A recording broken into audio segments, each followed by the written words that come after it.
নমস্কার বন্ধুরা, আমার channel Stitch and Cook by সময়তে আপনাদের সকলকে জানাই স্বাগত। চলে এসেছি আজকে নতুন আরও একটা ভিডিও নিয়ে।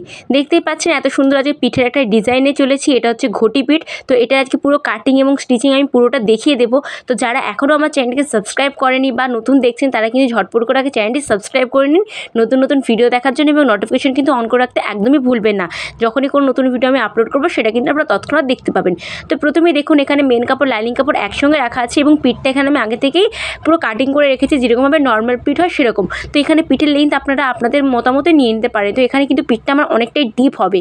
তো দেখুন হয়ে যাবার পর তারপরে এরকমভাবে ডট ডট দিয়ে হালকা মতো আমি কিন্তু এখানে ডিজাইনটা পুরোটা প্রথমে করে নিচ্ছি। তো এখানে কিন্তু হালকাতে করতে হবে এবং বাইরের দিকে একটু জিনিসটা খেলানো টাইপের হবে, ঠিক আছে? তো তাহলে কিন্তু আমাদের ঘড়ির মতো যে শেপটা সেটা কিন্তু চলে আসবে। তো দেখুন এখানে কিন্তু আমি পুরো ড্রয়িংটা অলরেডি করে নিয়েছি। এরকমভাবে আপনারাও কিন্তু করে নেবেন। দেখে নিয়েছেন কত সহজে হয়ে গেল। তো এবার কি করতে হবে, এই মাপে পুরোটা কেটে নিতে হবে। তো দেখুন এখানে কাটা হয়ে গেছে। এবার কি করব, এখানে পিছন হুক হচ্ছে যেহেতু, তো আমি এক পাশটা পুরোটা সেলাই করে আপনাদেরকে দেখিয়ে দিচ্ছি। তো এখানে প্রথমে দেখুন মেন কাপড়টা কিন্তু সোজা দিকে আছে, তার উপরে লাইনিং কাপড়টা রেখে প্রথমে পিন করে নিয়েছি ভালো মতো, এবং ওপরের দিক থেকে 3 ইঞ্চি নিচেটা দাগ দিচ্ছি।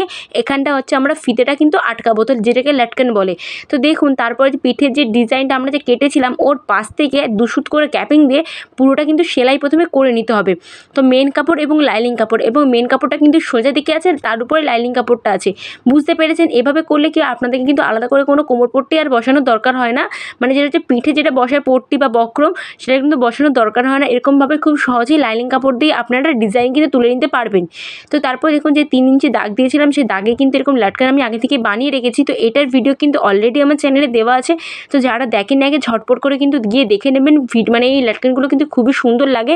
ব্লাউজে দেওয়ার পর ব্লাউজটা কিন্তু খুবই সুন্দর দেখায়। তো অবশ্যই কিন্তু আপনারা একবার তৈরি করতে পারেন।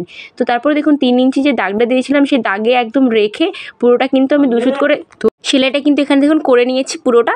এবার দেখুন এখানে আমাদের হালকা হালকা করে কেটে নিতে হবে, আর এমনভাবে কাটবেন যেন সেলাইটা না কেটে যায়, যে সেলাইটা এক্ষুনি আমরা করেছি।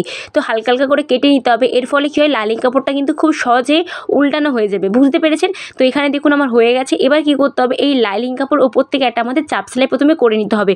তো প্রথমে দেখুন পুরো চাপ সেলাইটা আমি এখানে করে নিয়েছি। করে নেওয়ার পর জাস্ট কাপড়টা ধরবো। এই দেখুন এখানে চাপ সেলাইটা পুরো হয়ে গেছে। এবার পিছনের পার্ট এবং সামনের পার্টটা যে সঙ্গে ধরবো, ধরলে দেখবেন লাইনিং কাপড়টা ভেতরের দিকে চলে যাচ্ছে এবং ওপরে কিন্তু মেন কাপড়টা রয়ে যাচ্ছে। এবার এরপর থেকে আবার একটা আমাদের এখানে ফিনিশিংয়ের সঙ্গে চাপ সেলাই কিন্তু করে নিতে হবে। দেখতেই পেলেন কত সহজে কিন্তু হয়ে গেল।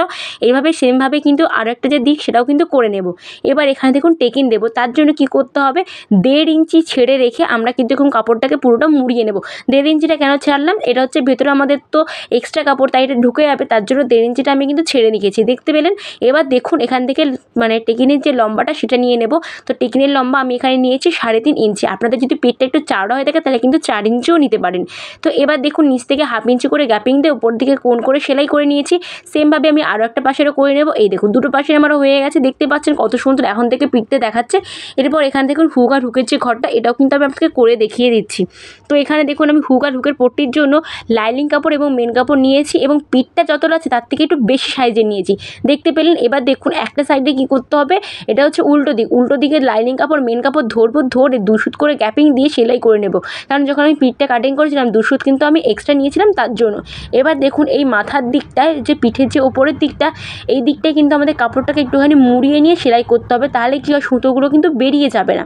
বুঝতে পেরেছেন? তো এখানে দেখুন সেলাই করে নিচ্ছি। এবার পুরোটা সেলাই হয়ে যাবার পর এই কাপড়টাকে উল্টে দেবো। উল্টে নিয়ে এর ওপর থেকে আমাদের কিন্তু একটা চাপ সেলাই করে নিতে হবে। এইখান থেকে দেখুন করে নিচ্ছি এখানটাতেও। তো এখানে দেখুন চাপ সেলাইটা আমার হয়ে গেছে। এবার কি করব, একটুখানি কাপড় 1/2 ইঞ্চির মতো মুড়াবো। মুড়িয়ে যে সেলাইটা এক্ষুনি দিয়েছি তার উপর দিয়ে আমাদের পুরোটা সেলাই কিন্তু এখানে করে নিতে হবে। তো দেখুন করে নিচ্ছি। তো যারা এখনও কিন্তু আমার চ্যানেলটিকে সাবস্ক্রাইব করেনি, আগে কিন্তু চ্যানেলটিকে সাবস্ক্রাইব করে নিন নতুন নতুন ভিডিও দেখার জন্য, এবং ভিডিও ভালো লাগলে অবশ্যই কিন্তু লাইক দিতে একদমই ভুলবেন না। আর অবশ্যই কিন্তু কমেন্ট করে জানাবেন যে আমার ভিডিও আপনাদের কেমন লাগছে, অথবা আপনারা কোন টপিকের উপর ভিডিও দেখতে চান, বা আপনাদের যদি কোনো প্রশ্ন থেকে থাকে বুঝতে না পারেন অবশ্যই কিন্তু আমাকে কমেন্ট করবেন, আমি কিন্তু রিপ্লাই দেবো। এবার দেখুন সেলাইটা হয়ে যাবার পর ওর পাশ থেকে আরও মানে 2 সুতো থেকে একটু বেশি জায়গা ছেড়ে আরও একটা আমাদের আমাদের এখানে সেলাই কিন্তু করে নিতে হবে। বুঝতে পেরেছেন? এটা হচ্ছে আমাদের হুকের যে ঘরটা হবে সেটা। এবার দেখুন হুক লাগাবো তার জন্য কি করতে হবে, তার জন্য দেখুন এখানে আমি লাইনিং কাপড় এবং মেন কাপড় কেটেছি একটুখানি। তো এরপরও এটা হবে সোজা দিক থেকে, বুঝতে পেরেছেন? সেটা কিন্তু হুক আর হুকের যে ঘরটা সেটা কিন্তু উল্টো দিকে ছিল। আর এখানে দেখুন হুক যেটাই লাগাবো সেটা কিন্তু আমাদের সোজা দিক আছে, মানে মেন কাপড়টা কিন্তু সোজা দিকে আছে। বুঝতে পেরেছেন? তো দেখুন এখানে হয়ে যাবার পর এর উপর থেকে আবার একটা আমাদের এখানে চাপ সেলাই কিন্তু করে নিতে হবে। আপনার যদি কোথাও বুঝতে অসুবিধা হয় অবশ্যই কিন্তু আমাকে কমেন্ট করবেন, আমি কিন্তু রিপ্লাই দেবো। এরপর দেখুন এখানেও চাপ সেলাই করে নিয়েছি। এবার কি করতে হবে, এইখানে আমার কাপড়টা অনেকটাই বেশি, তো এই কাপড়টাকে আমি একটু কেটে সমান করে নিচ্ছি, ছোট করে নেব। এবার দেখুন এই যে পুরো কাপড়টা ছিল এই কাপড়টাকে ভাঁজ করব, দুভাঁজ ভাঁজ করে পুরো কাপড়টা ঘুরিয়ে এর উপর দিয়ে কিন্তু সেলাইটা কিন্তু করে নিতে হবে। তো দেখুন এখানে হুকের ঘর এবং হুকপট্টির যে ঘরটা সেটাও কিন্তু আমার হয়ে গেছে, দেখতে পাচ্ছেন। আর এখানে পুরো পিঠটা আমার এখানে কমপ্লিট হয়ে গেল। তো আশা করছি পুরো ভিডিওটা আপনাদের ভালো লেগেছে। ভালো লাগলে অবশ্যই কিন্তু লাইক করবেন, কমেন্ট করবেন, শেয়ার করবেন। দেখা হচ্ছে অন্য কোনো নতুন ভিডিওতে। আজকের জন্য টাটা।